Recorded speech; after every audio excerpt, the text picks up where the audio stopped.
అందరికీ శుభోదయం అండి. విజయవాడలో సత్యనారాయణపురంలో ఉన్న లలితామణి కళ్యాణ మండపంలో వేమూరి నాగవెంకట శాస్త్రి గారి దంపతులచే లక్షవతుల నోము చేసుకోవడం జరిగిందండి. ఈ లక్షవతుల నోములో ఒక విశేషం ఏమిటంటే రాత్రి మొత్తం జాగారం ఉండాలి. జాగారం అంటే ఊరికే నిద్ర మెలకువగా ఉండడం కాదండి. ఈ మనం వెలిగిస్తున్న ఒత్తులు జాగ్రత్తగా వెలుగుతున్నాయా లేదా అని చూసుకుంటూ భగవన్నామ స్మరణలో గడపాలన్నమాట. ఈ సందర్భంగా శాస్త్రి గారు వెంకటేశ్వర స్వామి గురించి చెప్పిన ఈ విషయాలు వినండి. Thank you very much for watching my video. Thank you. ఏడు స్వరములే తనకు ఏడు కొండలుగా వెలిగే ఏమి చెప్పెద నేను ఎంత భాగ్యమో మనకు పరిపరి విధముల శ్రీహరి రూపము తొలిమలి చూపులు మరి చూపుచు.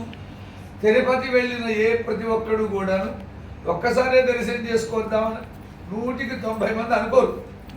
రెండోసారి ఏమాత్రం సమయం చిక్కినా దక్కినా రెండోసారి కూడా దర్శనం చేసుకొని వద్దామనే మనస్సు పీకుతూ ఉంటుంది.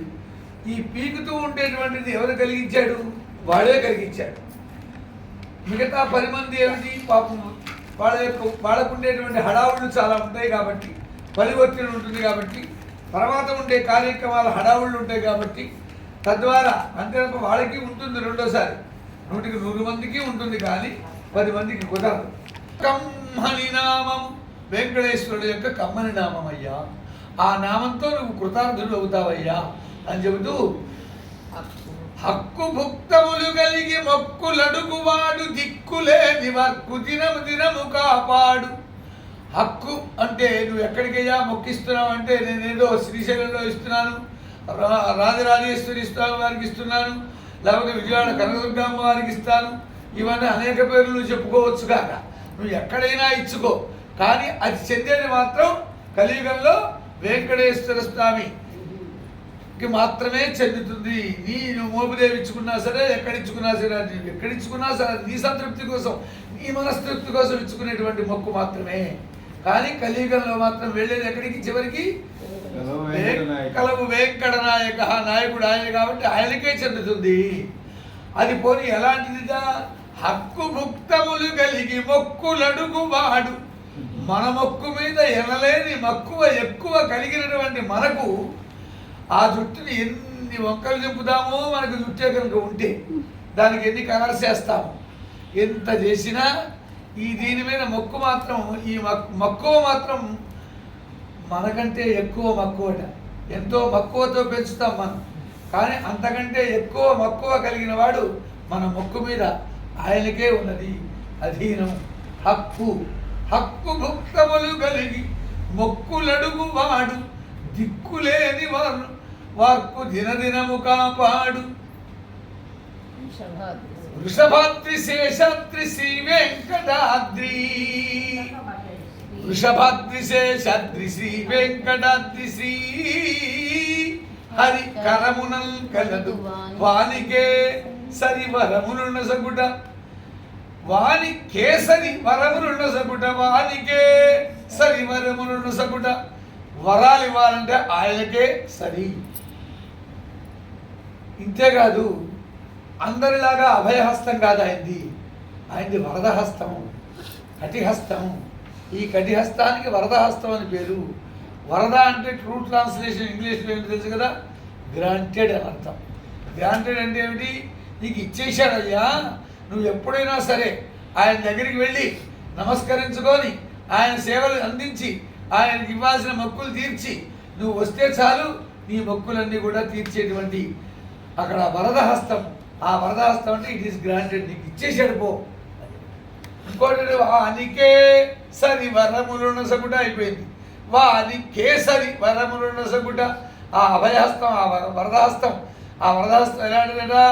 సింహం లాంటిదట. సింహానికి ఎదురుకుండగా మరో జంతువు వెళ్ళి పోరాడి గెలిచినట్టుగా దాఖలాలు ఉన్నాయా? లేవు కదా. అట్లనే మరో దేవత, ఏ దేవత కూడా నువ్వు చెయ్యి అడ్డం పెట్టి లేదండి వాడికి ఇవ్వడానికి వీల్లేదు, వాడు మహాపాపాత్ముడు అని చెప్పేసి మరో దేవత వెళ్ళి అడ్డం పెడితే అవుతుందా? లేదు. ఎందువలన? హస్తమే వరదహస్తం. ఆ పాపాత్ముడికి కూడా ఇవ్వడానికి సిద్ధపడ్డాడు ఈయన. మరి సమతుల్యం కదా. పరమాత్మ అంటే గుర్తుపెట్టుకోండి, పరమాత్మ అంటే సమతుల్యము అని అర్థం. సమతుల్యం అంటే పాపాత్ముడిని పుణ్యాత్ముడిని ఇద్దరిని సమానంగా చూస్తాడు.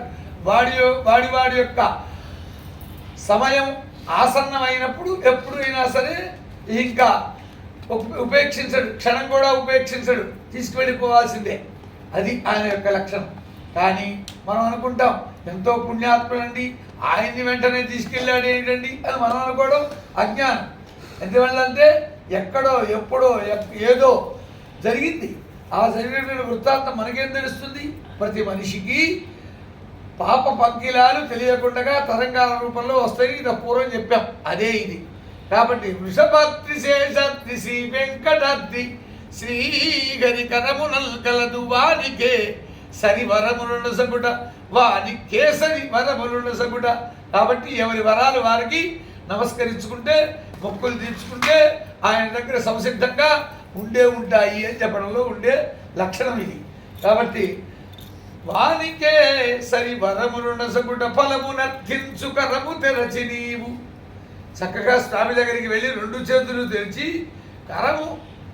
ఫలమును అర్థించు, కరము తెరచి నీవు, కనుమూత తిలకించు, కనులార తిలకించు.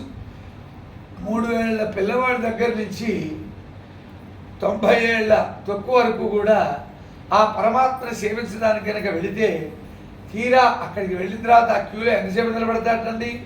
1 నిమిషం ఇస్తాడా మీకు? 1 నిమిషం ఇస్తాడు అనుకుందాం. ఆ నిమిషంలో 50 సెకండ్లు వీడు ఏం చేస్తున్నాడు? కళ్ళు మూసుకుంటున్నాడు.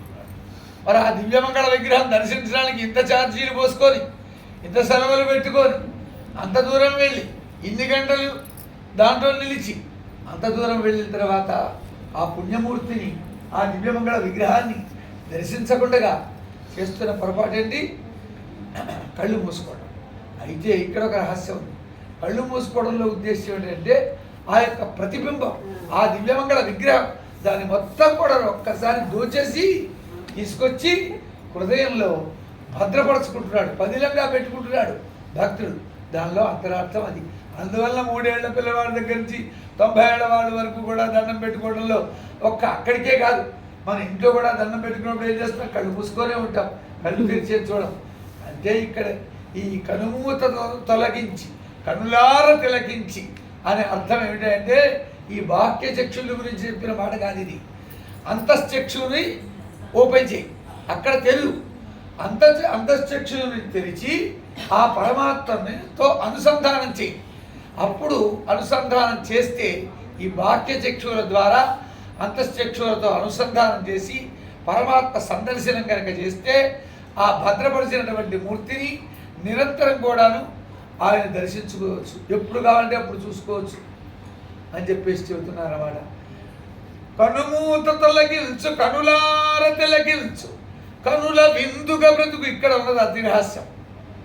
కనులార తిలకించు, కనుల విందుగా బ్రతుకు.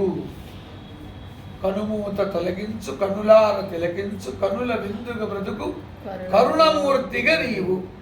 10 మంది చేత శభాష అనిపించుకొని వీడు నాకు కనిపిస్తే చాలు, వీడు ఉంటే చాలు, వీడు మంచి మాటలు మాట్లాడితే చాలు, వీడి మాటలు వింటే చాలు, వీడు ఉంటే చాలు అనుకోవాలి తప్ప వీడెక్కడ దొరికాడు రా నాయన అని వీడిని చూసి పక్క సందులోకి మారిపోయేట్టుగా జీవించకూడదురా నాయన.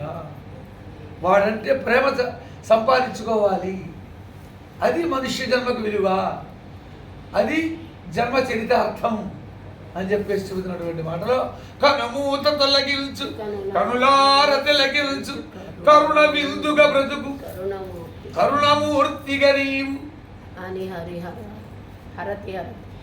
అందించమని చెప్పారు. దీన్నే అంటారు పాడి చేయడం అంటే. పాడి చేయడానికి కూరుకున్నారు. తొలగించు, కనులార తిలకించు, కరుణ విందుగా బ్రతుకు, కరుణమూర్తిగా నీవు. హరి హరి హరి అనుచు త్వరతి తరతి. అలా త్వరగా ధరించవయ్యా పరమాత్మ యొక్క నామంతో అని అర్థం వచ్చే పద్ధతిలో మరి ఒక మహానుభావుడు రాసినటువంటిది ఇంకొక అద్భుతమైన పద్యం ఉన్నది. ఆ పద్యం కూడా దీంట్లోనే కలిపేద్దాం. మహానుభావుడు, మంచి కవి, మహాకవి. ఆయన తెలిసిపోతుంది, ఎవరో కూడా తెలిసిపోతుంది వింటే కనుక.